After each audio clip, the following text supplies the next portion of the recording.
Hi, welcome to vidcast number 3. I'm Dave. And I'm Shane. And we're back again. We're going to be talking about some extra exciting things today. We're going to be talking about childhood favorites, the Teenage Mutant Ninja Turtles, and some recent controversy that they've been through with the new Michael Bay produced, but not directed, film. But first, let's talk about Bilateral Comics, since that's what you're all here for.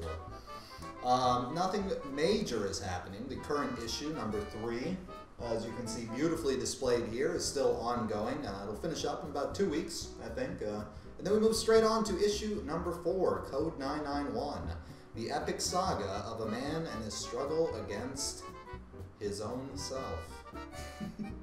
Yeah, so Code 991, starring Jeff Millett, as we said in our last episode, is a detective, and he's dealing with weird alien things and, you know, stuff that's disturbing and more dark than anything we've done so far. I think we're progressively getting darker. Yes. You know, looking further into the future. So I'm sure you all enjoy it. Absolutely. It's a metaphor for something.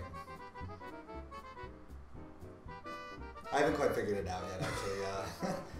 When I write, I'm trying to reach for deeper feelings, deeper emotions, but I end up going nowhere with it, and then I just have a really weird story with really no meaning or substance behind it. Yeah, well, something I've noticed is a lot of what you've been doing recently with, you know, writing and all that stuff is based off of the comments that you do get on your pages or things that I've said to you or our friends have said. So it's something that, you know, we would really appreciate. Just continue to comment on the pages that you see. Let us know what you think. Comment on our YouTube channel. Let us know what you think about our videos, or if you have any ideas for, you know, future comics. I think they stink. I did have an idea. I was recently in the mountains in the Dolomites of Italy here. I had an idea. It's a comic about a cat. I don't know where the concept came from, but we'll see. That'll potentially be issue 6. But, you know, these things happen. So moving on. So we're going to talk about the Ninja Turtles. To give you a little backstory with my history with the Ninja Turtles, I was a big fan as a kid. You could even say I was a mega fan. Adult toys, we loved it. The live action movies were just great. We even had the Pizza Hut soundtrack with the Turtles on tour. Yeah, they did musical numbers. It was pretty spectacular. I used to pretend like that was me and my brothers playing musical instruments with my cousin, who's now in prison. Did Michelangelo, like, shout out random things like no anchovies? And I mean no anchovies. They did rally against the lack of partying allowed in society, though. Actually had a lot of deep undertones to it that was kind of lost on the young audience, I believe. Which is probably why I don't understand what you're talking about. Possibly. Okay, so the new Ninja Turtles movie is coming out. It's Michael Bay produced, but not directed. I think that's an important note. Everybody's saying it's a Michael Bay action film, and it certainly has action. I don't know if it's going to be terrible. I guess it comes out tomorrow. Yep. Reviews are not favorable for it so far. Well, dude, we watched the trailer. I mean, I would like to first hit on what the Turtles look like. Like, to me, the orcs from, you know, the Fellowship of the Ring series or whatever, or Lord of the Rings or whatever. Oh my gosh, dude. Like, the turtles are all, like, grotesque and huge and crazy. I mean, I guess it's kind of cool because it's a new way to look at them, but I'm not a fan. I think they look terrible also. Now, I'll go into my opinion in a minute about the actual substance of the trailer. I think they look god-awful. It's the nostrils. The nostrils really kill it. I'm not opposed to the new design decisions as far as like how big and bulky they look, which some people have a problem with. I'm not opposed to that. I mean, they look like they could like kick some ass and, you know, beat people up. Yeah. And that's cool. My problem is the nose. It's just awful looking. But dude, so whenever you watch the cartoon, whenever you're a kid, and played with them as action figures or whatever, they were still kind of buff. Yeah. You know, they were definitely toned or whatever, and they ran around like kicking ass like ninjas do. But I mean, what the hell, dude? Like now they're like meatheads that have like ripped up shredded stuff on them, and they're like it sounds like freaking Christian Bale from Batman. All of a sudden, like Leonardo's in freaking April O'Neil's face. Like if you say anything, we'll kill you. You know what I'm like? What is that about? Like Leonardo's supposed to be like the most smooth, level-minded guy. That's the reason I didn't like him. Michelangelo was my favorite, by the way. Yeah, mine too. I don't think we're gonna have any disagreement there. Absolutely not. Raphael, close second. Then Donatello. Then Leonardo could have just fell off completely, and I wouldn't have cared. But like I'm saying, dude, I enjoyed the humor behind everything they were doing, but what I'm seeing in this trailer, man, is like just dark. Everything's going dark. I mean, even our comics going dark, and that's great. But in these movies, and the stuff that we loved as children, we loved it because of the humor and the lighter side of it, I guess. But now it seems like everything's just steadily going on this slope. I will say, from the trailer that we watched, I saw some fun in there. The thing with they didn't threaten to kill him. All right, they said They might as well have. Yeah, it seemed a little rapey and weird. Even Michelangelo says, "Whoa, we're not trying to come off as creepy, but take your shirt off." He doesn't say take your shirt off, but I would have called Michelangelo. You want to know a really creepy, weird story from when I was a kid? Did Michelangelo tell you to take your shirt off? No. We had the April O'Neil action figure. You remember? And so I'm going to say we to not implicate anyone, but one of our biggest, not me and you. Obviously. One of our biggest goals was we were trying to scratch the paint off of her chest. Because I don't know, maybe we believed that underneath it was still flesh colored, and that maybe there'd be something to find there. But and then what? I don't know. The imagination runs wild, but it was quite the endeavor. We never finished, I don't think. Eventually, her arms broke off, and it was just really kind of horrifying. Were you vicing her to something and No. scratching her with a knife? Or? No. It was just with fingernails. We didn't have access to knives and stuff, so it was just a slow but steady picking towards greatness that never came to fruition. You were never forced to seek therapy regarding this? No. And this was before the internet, too. Before you could just easily Google, April O'Neil naked and just find a plethora of information. That's actually a good idea. That's probably what I'm going to do right after this. Edit the image in now. Check. It was, but back to the Turtles. I actually didn't hate the trailer, surprisingly. I'm going to take the opposite opinion here. I think so the nose is terrible, whatever, we already talked about that. The nose looks garbage. I don't like the scene where they're snowboarding and they jump on a rocket or something and hit a bunch of bullets with their swords. That's stupid. But that surprises me though, because you love dubstep, and that was the whole thing about that scene. I don't love dubstep. I think it's okay. You don't bounce around in your car whenever it comes on, No. Club scene? I think Skrillex is okay. That's the extent of my dubstepping. Sure. I actually, I at one time was in a dance club where there was some very loud dubstep, and it worked out really well.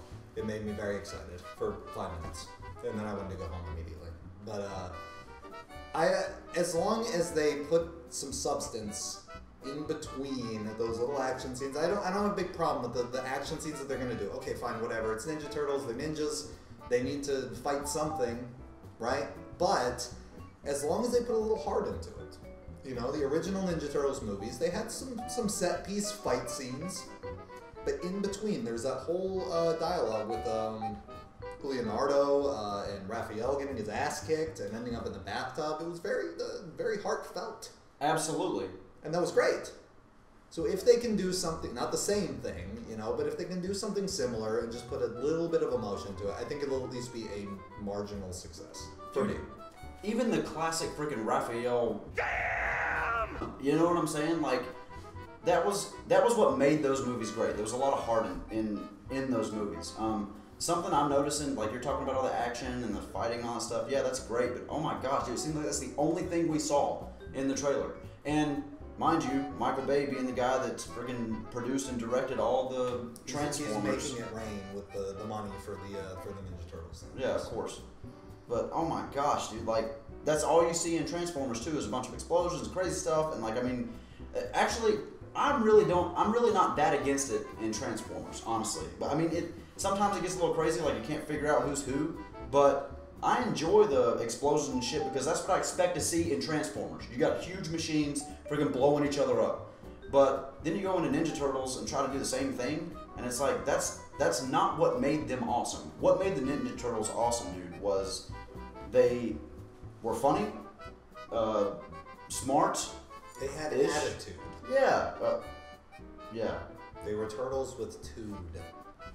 Yeah, so, I mean, Michelangelo was the funny comic guy. He was a party dude, as the song... Donatello, nerdy, but still likes to party. Yeah. Ish. He was fun. Yeah. Raphael, you know, kind of an asshole, but, you know, he had purpose behind what he did. And Leonardo tried to be, you know, big bro, I guess, and, like, rein everybody in. Which, like I said, I really don't like Leonardo. You just completely get... Like, maybe he'll die. Maybe that's how dark this is going to get. They're finally going to kill that clown. It doesn't need to go too dark. It's like, it should be a kid's movie. It's produced by Nickelodeon. Well, it's produced by Michael Bay. It's a Nickelodeon Studios film. That surprised me, by the way. I didn't expect it to be like Nickelodeon. Maybe eventually we'll get a dark, gritty reboot of Doug. We talked about Doug earlier today. I don't know how much I want to go into Doug because we didn't do a lot of research on him. I know that I watched Doug religiously as a kid. Same here. And I think the ultimate statement that I made was that Doug was the beta male of our generation, and there was some problems with Doug when you look back on it. I mean, everybody's kind of like, okay, well, Doug, you know, he had problems trying to get with Patty Mayonnaise, and maybe you want to blame Patty. I blame Patty. She was a bitch. She never did anything wrong. She tried to give Doug every opportunity that was possible. Okay, so... And he failed every single time. Being a beta male at that age, mind you, whenever we were watching Doug, I'm guessing you were younger. I was older than you. Yeah, but at the time you were a younger man. Okay. Beta guy, right? Dealing with a lady like Patty Mayonnaise. Number one, I can't say it happened to me, but Patty Mayonnaise, okay, so she's all cool and nice to him, like most girls are, and then you get the whole, like, he shows his level of interest because she's being so nice, and all of a sudden she's like, ooh, I don't, you know, that's not what I meant by it, silly women. They could do a gritty reboot of Doug, because he kills himself? If you look at the Doug structure, he essentially lives in a fantasy world, okay, where he constantly goes into his little dream world sequences or whatever, where he's living the Doug fantasy. Now, maybe these dreams manifest themselves into the real world. Doug, we talked about Fight Club a lot last week. Maybe he is like kind of Tyler Durden-ish. You know, he lives in Doug such... himself? Yes, he loses himself in these crazy fantasies. And then he can't distinguish between real Doug and so you mean Doug. narrator then? Like the Yeah. absence of knowing the fact that he's Tyler Durden. Yes. Okay. Doug doesn't even know what's real anymore. I get it. He ends up wandering the streets with Skeeter, doing black tar heroin. And banging on trash cans and streetlights, man. Exactly, just like in the show. So that would be like a nice fan service throwback, except that he's, you know, wasted and laying in an alley in his own vomit. So the beat chick is a meth head. Yes. Patty Mayonnaise is like a classy cokehead, kind of like is it Uma Thurman in Pulp Fiction? Yes. Roger is... He's an asshole. Robert Downer Jr. The return of Robert Downey Jr. They just had to make sure they paint him green. Doug was weird. It was a bizarre show. We're getting off topic though. There is one thing we're going to talk about, and that's recently there was some controversy. Back to the Ninja Turtles again. So a movie poster was released. Do you see what just happened there? Yeah, sure. I'll do that. That was nice. There was a movie poster just released where the Ninja Turtles are jumping out of a skyscraper. They're jumping towards the camera. It's a very exciting scene. There's an explosion, as is typical of Michael Bay's stuff. One would expect it's an action movie. Okay, great. And they're jumping towards the camera, and it's like, okay, cool, whatever. But people freaked out and said, this is too reminiscent of 9/11. And the movie poster was removed from whatever publicity was on. There's enough public outrage that they pulled it. The Teenage Mutant Ninja Turtles are now being referenced to 9/11. Yes. They blew up the Twin Towers, I think, in my opinion, I don't know. I haven't read a lot of stuff about it, but and I don't think I'm going to find any disagreements. And here's what I wanted to ask the people watching this video: is anyone actually offended by this, or did anyone see that themselves? Who are these people that are offended? Is it a joke? Like I don't get the internet. Like it can't be possible that someone would really look at that and be like, I'm really offended by what I'm seeing right now. This is blowing my mind. I don't get it. If you're offended, please leave a comment and let me know why. What is happening? The only thing I'll say regarding that is I haven't seen the poster. However, did you just see the poster? Oh, that you drew with your hands? Right there. Yeah, no. Don't do that. Can we show it again? Don't do that. But no, the picture you painted in my mind, okay, so a building's blowing up as they're jumping out. It's nothing that you don't see in Die Hard or any other action movie. And the last thing that I was thinking when you said that was the Twin Towers. I mean, that's a terrible event, it's bad. But how in the hell could anyone... Thanks, Michael Bay, for He's bringing old the friggin' Teenage Mutant Ninja Turtles into the Twin Towers. I'm serious. I don't get it. I don't understand the outrage. Maybe, like I said, maybe it's a joke. There was a potato salad Kickstarter guy that made like $1 million. Genius. $80,000. But that was a joke. Like people think like, oh, I don't know. People don't understand it. It was a joke. People caught on to it. They're like, oh, this is really funny. I'm going to put $5 into this. Everybody's like, okay, it's a really funny joke. We spend $80,000 so this guy can make a potato salad, whatever. All right. But this seems like genuine outrage. I don't know. Maybe they're concerned that it's a legitimate conspiracy. Okay, so the Ninja Turtles represent capitalism because they're green. The Shredder represents extremist Islam because he's pointy, purple, and apparently a giant cyborg now. Wait, that's all we need is another one of those. I don't know.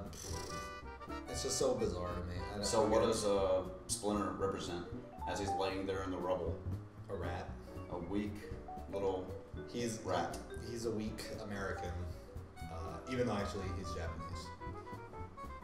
I guess they got to work on the conspiracy theory. I'm sure it's coming eventually. I don't know. I just don't get it. I really don't. They've already modified other movies as well. We're gonna need a fact check here, but I think that there was some movie, maybe it was Die Hard, maybe it was something else, where it was Escape from LA, Snake Plissken, and they edited out the Twin Towers from this movie, which was from like the 1980s. Like in the DVD re-release, they took the Twin Towers out completely. Now, you could argue and say like, okay, well the movie takes place in the future, so the Twin Towers wouldn't be there. But it's also kind of a sensitivity thing. I mean, really, does anybody care? Would anybody be watching Escape from LA and be like, oh God, I don't know, I'm being taken out of the moment because the Twin Towers aren't there?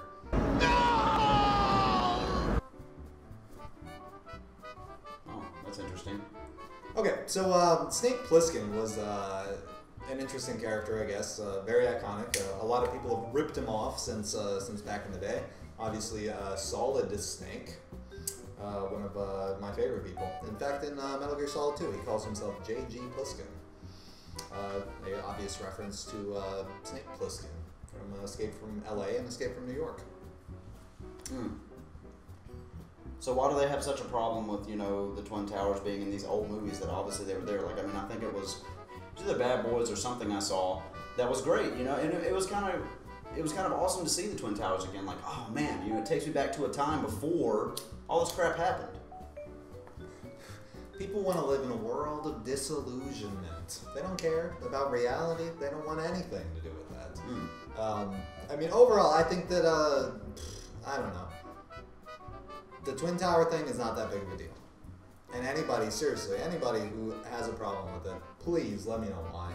I don't get it. I really don't. But overall, I think the Ninja Turtles are going to be great. And I don't. I'm giving it a... the problem is I'm not going to see the movie. For some reason, we're based out of Italy. So we don't get big access to the new hip films without trying to see them in Italian or illegally downloading, which we do not condone. Only assholes do that. Exactly. And even if we did, I just don't think I would watch it. I just don't think I would like take the time out of my day. I mean, I'm not that busy, to be honest. I guess I've got things to do, but I don't know if that's a movie I would download and watch, like on my own. The Ninja Turtles? Yeah. I thought you said that you wanted to see it, though, that you liked it. No, it's or not that that you I liked the trailer. It's not that I want to see it. It's that it doesn't seem as ridiculously offensive to me as it does to some other people. Well, not because... Like I said, I haven't seen the poster, but I mean... Okay, so they were offended by a poster. It doesn't mean they were offended by the trailer.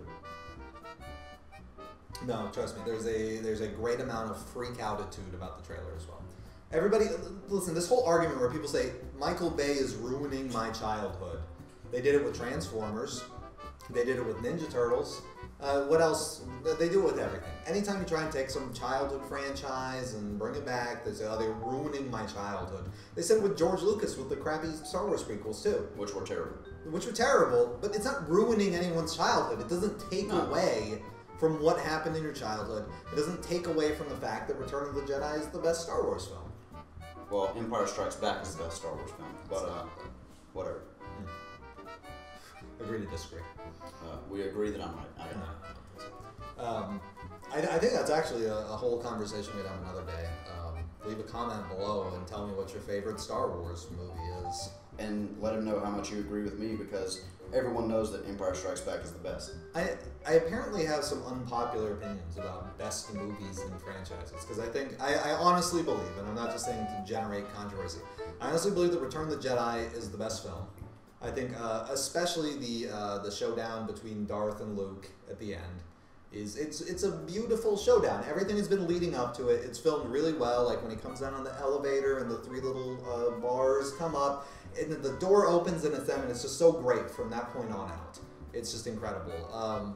And I also think that in Indiana Jones, the Temple of Doom, I believe, is the best. And everybody that I've ever told that to says that I'm stupid and that I'm an idiot for believing that, and I just don't think it's true. You want to really lose some respect for me?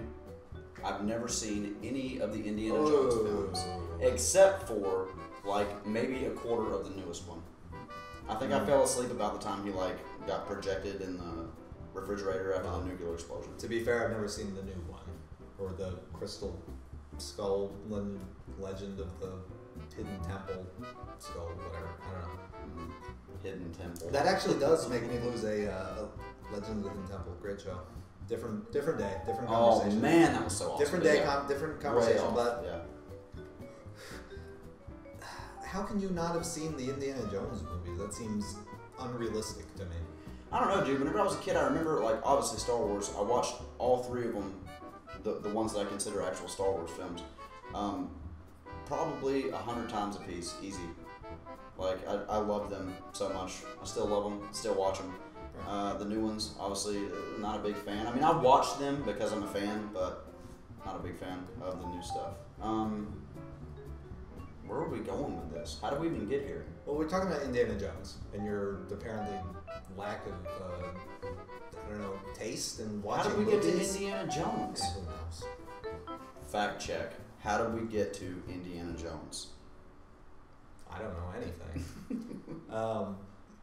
Seriously, all right. So I guess the takeaway from this is we need to watch the Indiana Jones movies so that you can form a coherent opinion at least on which one is the best. I guess I've already ruined it by telling you that my favorite is Temple of Doom, but nobody agrees. Doesn't matter though. We already disagree on Return of the Jedi and Empire Strikes Back. So if you want to also leave a comment regarding what your favorite Indiana Jones movie is, that would be appreciated, and then we'll see who agrees with me. I think we're leaving too many comments. There could be 87,000 comments of different things now. We only have 87 viewers. So that means that each viewer would have to, like, comment 1,000 times, which we promote. See, I strongly believe, though, that we only have about 20 viewers, and each of those people watch the video like 9 times. We're getting back to math. I'm good with math. I'm not. This has been a formative process. It's been a learning process in figuring out these YouTube videos. If you haven't tried it, give it a shot. It's actually rather intuitive. Just get your hands on a greasy editing program, and it's just you just drag the things in. And like right now, like I can make like a picture of like a cat. And I can do a picture of Kate Upton. I could do a picture of the sleazy Secretary of Defense from Independence Day. And I could even do a picture of the new Ninja Turtles movie, which we've been talking about. Don't point your right. That's hard. That's hard. No, yeah, point this way. That's the other thing I did though already. Yeah, but that's the sleazy Secretary of Defense is over there. No, that's harder to do. I don't know. And by Ken Harris's standards, hard means completely impossible. Ken Harris. Why don't we pause for a moment and talk about Ken? No, okay, he doesn't want us to. We're being waved off by our executive producer. Is that his title? He's the executive of the assistant executive. Well, producer implies that he has money. So he's the non-profit.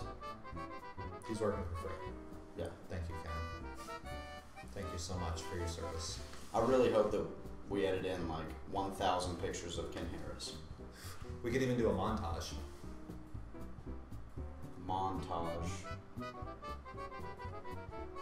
Okay, well, I think that'll about wrap it up for this week's Bilateral Vidcast Comics Bilateral Media number 7. Yeah. I think that'll do. Or 3. So keep checking back on the website. We've got bilateralcomics.com every Tuesday and Thursday for a new page. Thanks for watching, and make sure you leave a comment, subscribe, and do whatever everybody else says on YouTube videos at the end of them. Yeah. Thanks for watching. Bye. Bye. So we're going to do the sound check, and...